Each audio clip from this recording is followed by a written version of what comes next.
will open the door to the next wave of innovations and innovators.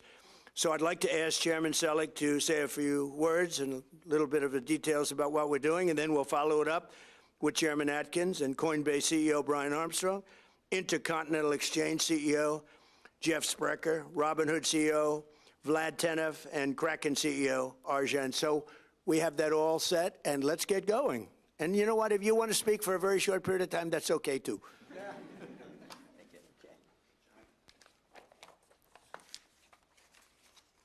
Thank you, Mr. President. It's an honor to be here with you and this exceptional group of business leaders. Thanks to your leadership, the era of political lawfare, debanking, and regulation by enforcement is over.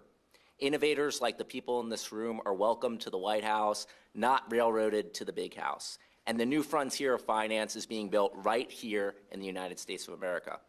From day one, this president has been clear. America will not fall behind and allow other countries to take its place as the greatest country on earth to build a new technology, operate a business, and invest for the future. The world will run on the backbone of American technology. Under President Trump's leadership, we've codified the Genius Act, established a strategic Bitcoin reserve, drawn a clear line in the sand between crypto securities and commodities, launched the first U.S. crypto perpetual, and protected the rights of software developers. We've exiled Gary Gensler, defeated the anti-crypto army, and made the United States the crypto capital of the world. I'm proud to be working with Secretary Lutnick in the Department of Commerce as well to make America the compute capital of the world. This may be the most important commodity of our day. Some call it digital oil, and America needs to dominate these markets to win the AI race. We've also protected federally regulated prediction markets from rogue state attorneys generals like Letitia James, who seek to nullify federal law and drive these markets offshore to unregulated and foreign venues. American dominance in the technologies that will define the future remains unmatched. We are truly in a golden age of American innovation. Now, the United States has a choice. We can either write the rules that define the next generation of financial markets, or we can let other countries write them for us. With Congress advancing the Clarity Act towards the finish line, we stand ready to implement the bill once the president signs it. But we'll use every tool available to move the president's pro-innovation agenda forward in the meantime. Tomorrow at the inaugural meeting of the CFTC's Innovation Advisory Committee, I look forward to sharing more details on our regulatory path forward. A path forward that provides greater certainty for innovators while reinforcing confidence in our markets for decades to come. This president has assembled an extraordinary team of entrepreneurs, builders, investors, and business leaders advising in government, like David Sachs, of course, and Patrick Witt. This real-world experience has already brought valuable perspectives into policymaking, and it will continue to pay dividends for the American people. Innovation depends on regulatory clarity. Clear rules create confidence, confidence attracts investment, and investment creates jobs, strengthens our markets, and keeps the world's best talent building here in America. Mr. President, thank you again for your leadership and for making American innovation great again. The work we're doing now to shape the future of our great nation will do measures for decades to come. Now, I'm honored to introduce the most pro-innovation, pro-free market SEC chairman in America's history, and it's not Gary Gensler, of course. It's Paul Atkins. So, Mr. Chairman, please.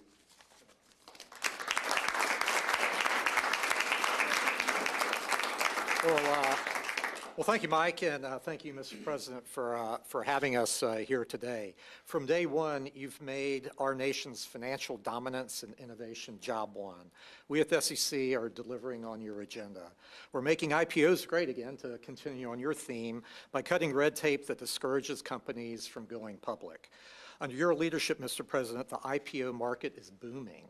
Since Inauguration Day, 583 companies have gone public, and that's up 75% compared to the final year and a half of the Biden administration. And those companies have raised an impressive $208 billion, and that's nearly 4 times the amount raised during the final year and a half of the previous administration. So that's just not incremental progress. That is a turnaround. You've committed to making the United States the crypto capital of the world. And yesterday, the SEC, I'm proud to say, took another significant step to deliver on that. Our proposal, the crypto assets rule, would provide crypto entrepreneurs like those here in this room and job creators the certainty to raise capital in the United States using digital assets. This action is consonant with our belief that the most important priority is for Congress to send the Clarity Act to your desk for your signature. And the SEC is doing everything we can to support that work. So thank you again, Mr. President, for leading this nation to ensure that we continue to have the strongest markets in the world, to reshore innovation, and to welcome, yes, a whole new generation of investors through the Trump accounts. So under your leadership, we will make sure that the greatest advances of the technological frontier are right here in America. So thank you very much.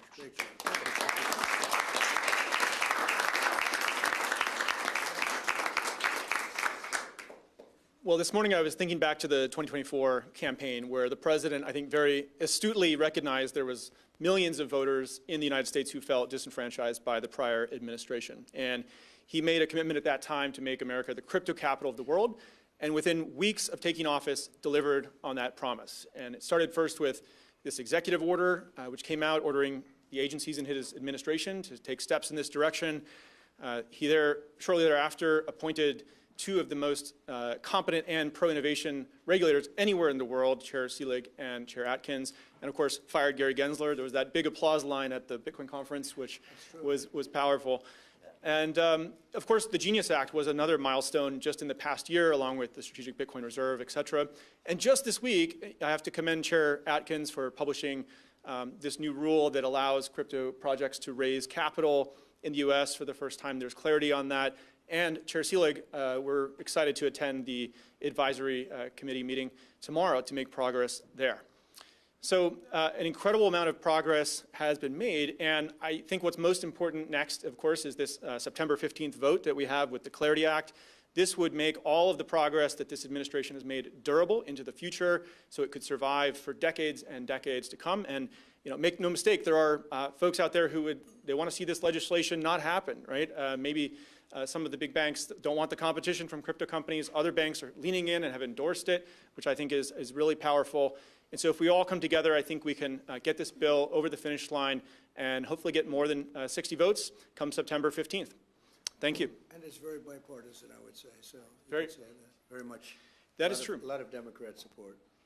There's hundreds of pages of changes that have come in from the Democrat side as well. It's a true bipartisan compromise, and yeah, it's a great it's a great work product.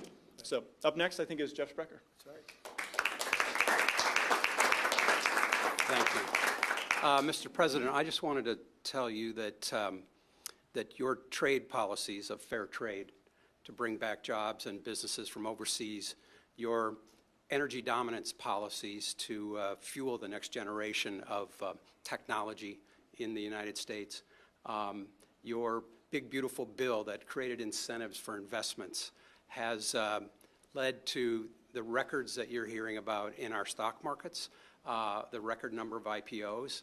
And as you know from working with my wife who works on private businesses, there's a record number of business formations in this country right now. Okay. So we're here to talk about how to evolve regulation so that we don't impede that progress. But one of the things I can tell you about the New York Stock Exchange is that it was formed at the time of our country. And so it, for 250 years, has been subject to every single financial services regulation that has ever passed in the United States, bar none. And so one of the things that I'm so thankful that you've done is put two really strong chairs in these seats and ask them to go through past legislation, regulation, and figure out what we can get rid of that no longer serves the interests of this country. And for that, I really appreciate that on behalf of the New York Stock Exchange. Thank you very much. Thank you, Mr. President.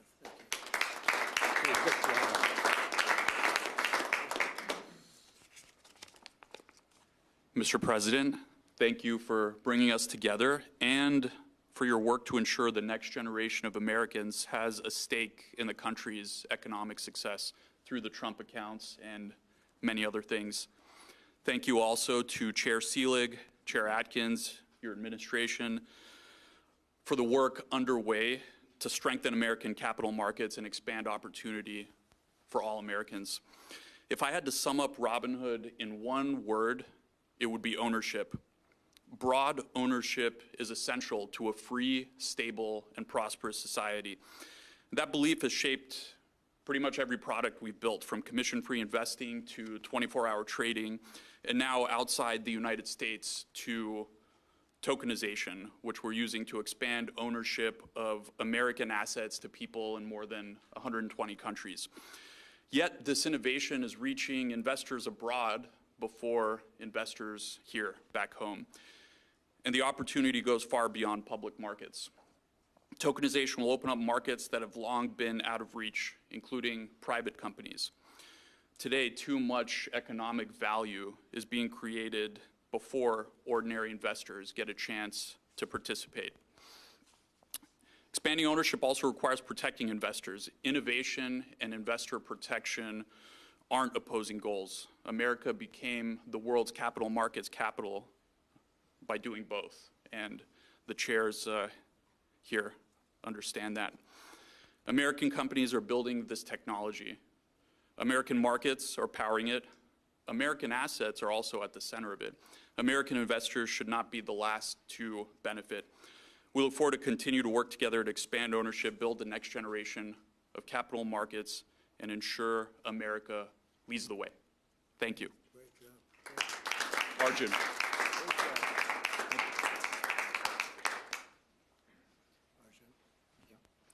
Hello, everyone.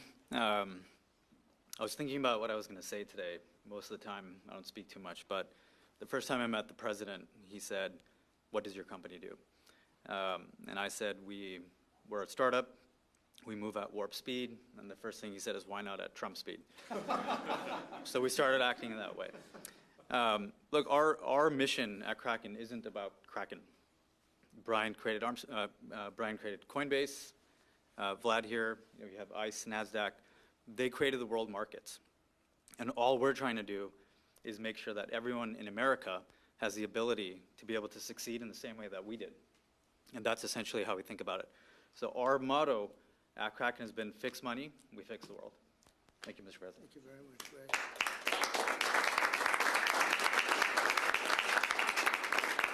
And if you have any questions, or if anybody else of this very distinguished, would somebody like to say something? My male models who happen to be genius. They're brilliant and they look good, right? But anybody, would you like to say something? Go ahead, please. Just want to thank you, Mr. President, for all of your leadership. America should lead in crypto and win in markets like prediction markets. And with your leadership and your administration, you're helping America lead here and become the crypto capital of the world. So thank you very much.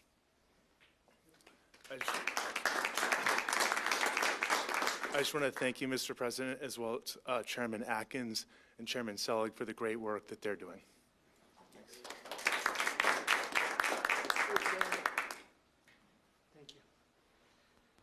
Yeah, I just want to say that what Chairman Selig and Chairman Atkins are doing and the President has enabled with his leadership is actually working.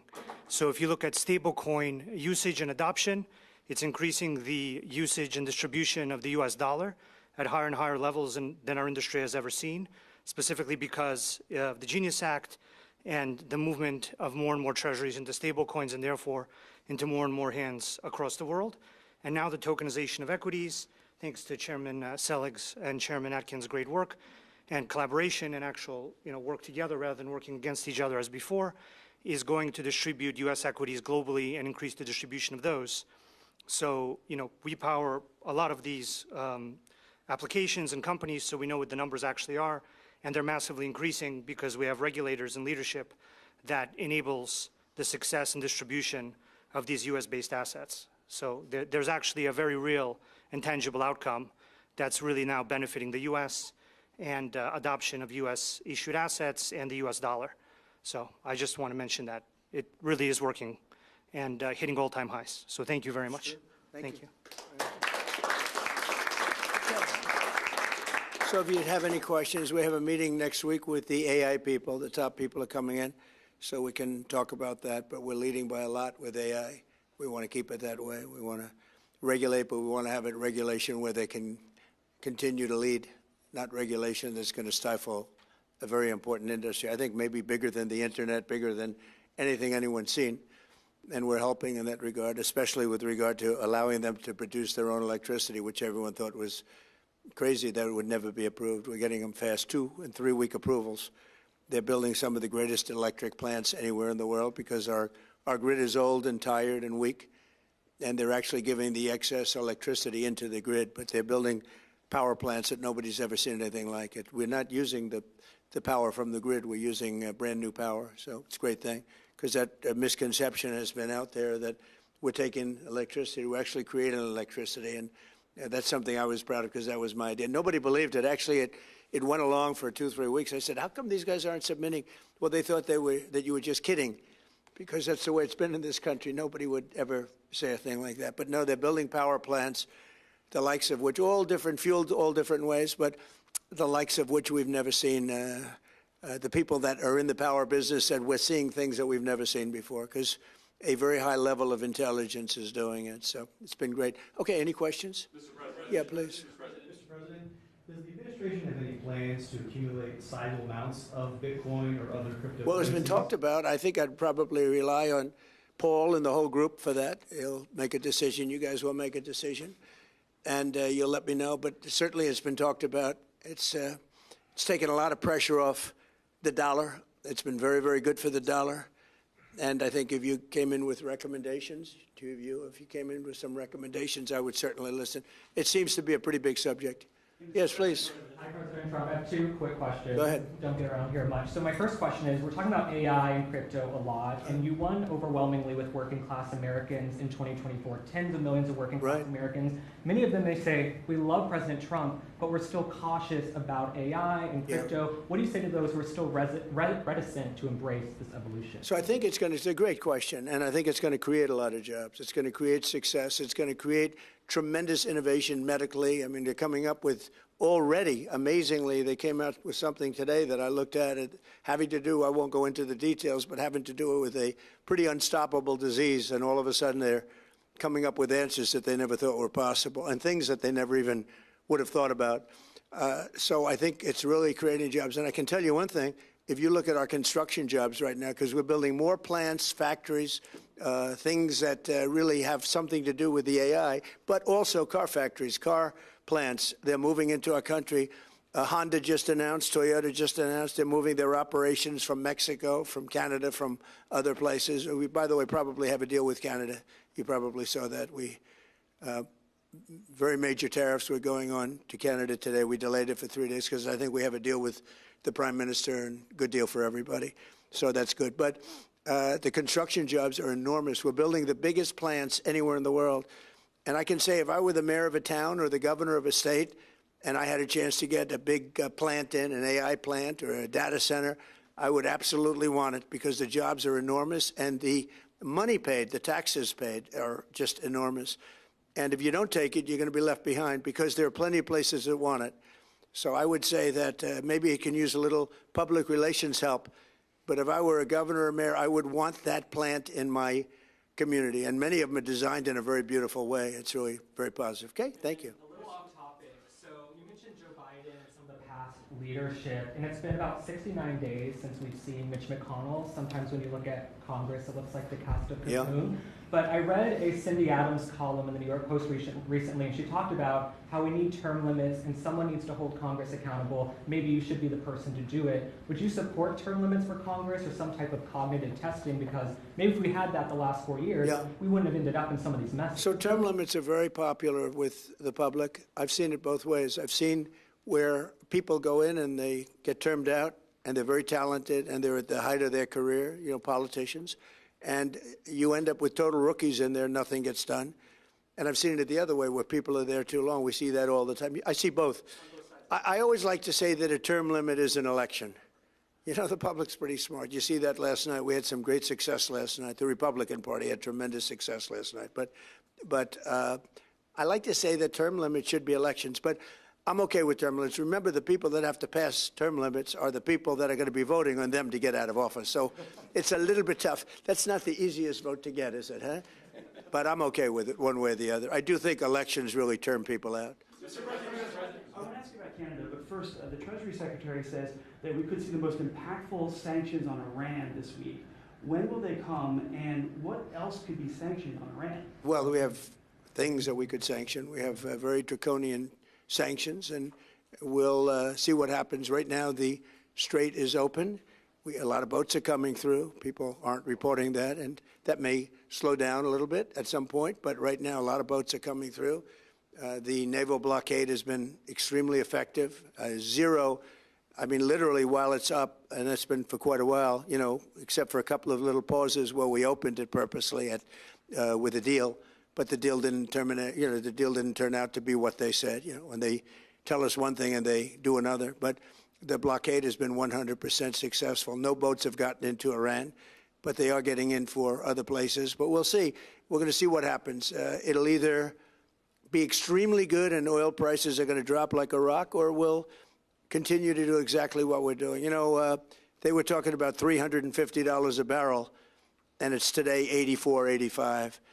And we are getting a lot of oil out.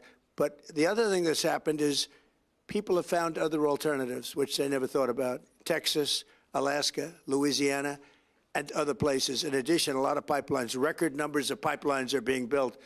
So I think the Hormuz Strait's not going to be quite as important as it was in the past. Now, on Canada, if I could ask you, you said that there's a deal, an agreement in place. Are you willing to lower tariffs on steel and aluminum? Well, we're looking at that. In order to get farmers, get the tariffs lower. Well, we're getting zero for our farmers. You know, farmers have been hurt very badly by Canada, and they won't be paying any tariffs anymore.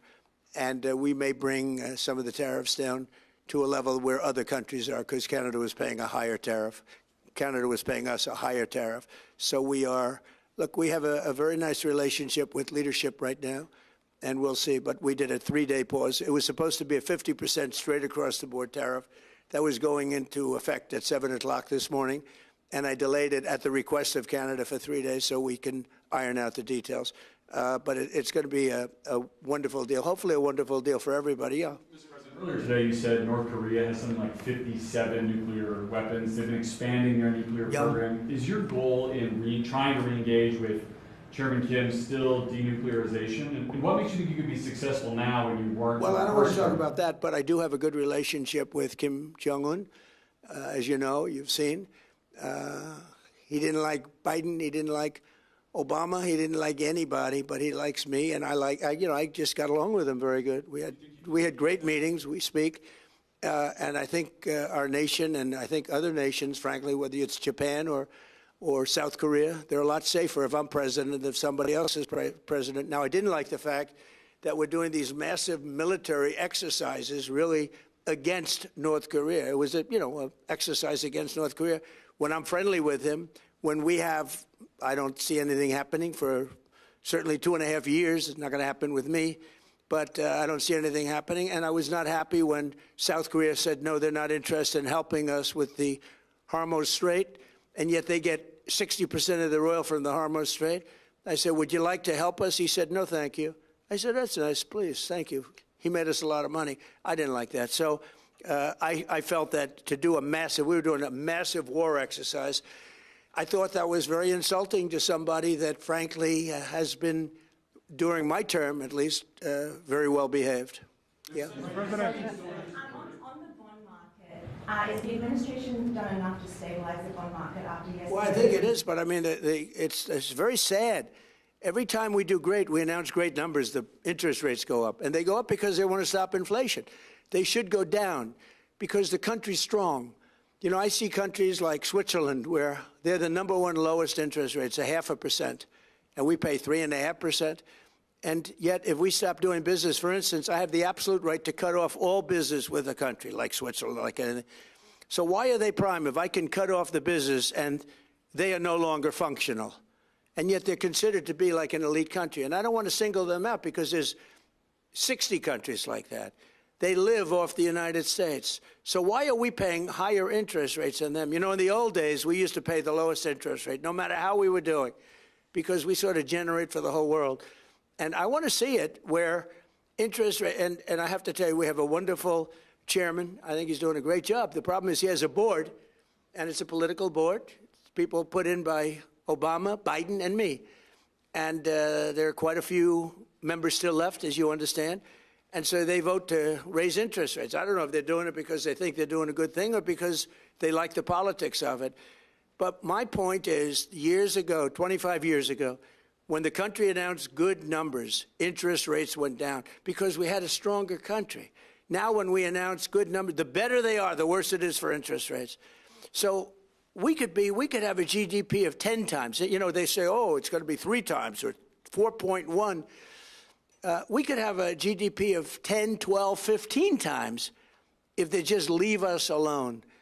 Let the rates go down. We should pay the lowest interest rates. You know, every point of interest is $600 billion. Think of that.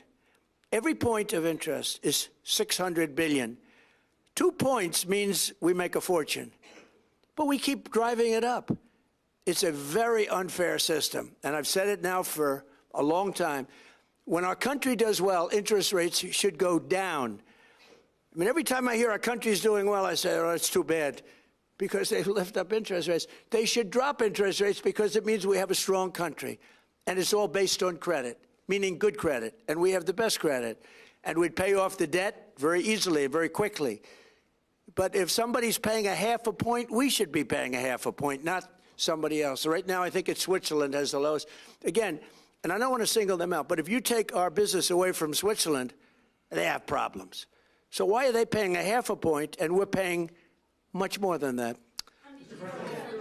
Does that make sense to anybody? I mean, it seems pretty simple to me, but it's a killer. You know, I almost like to hear bad numbers. I'm saying, I hope we have bad numbers today. Interest rates will go down. It doesn't make sense. When our business is good, we should lower interest rates. And then you want to build America, you're going to see a building like you've never seen. We're doing great, even despite the fact of what's happening with interest rates. Should Americans be concerned about this volatility in the bond market? No, I don't think so, because like I said, our country is doing so well despite interest rates. We have interest rates that are artificial. They're actually artificially high.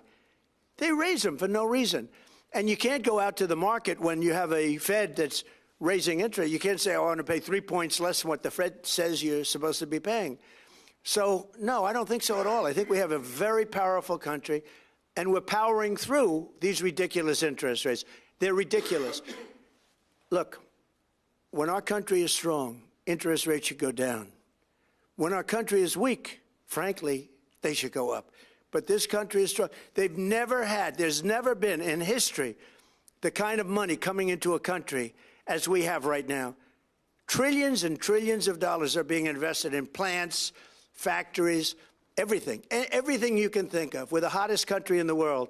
We are by far, and I said it 100 times, the king of Saudi Arabia, but many people, they said 2 years ago, 3 years ago, your country was dead. Now you have the hottest country in the world. That's what we have. We have the hottest country in the world, and these people are helping us a lot. Thank you very much, everybody. Come on to the Oval Office.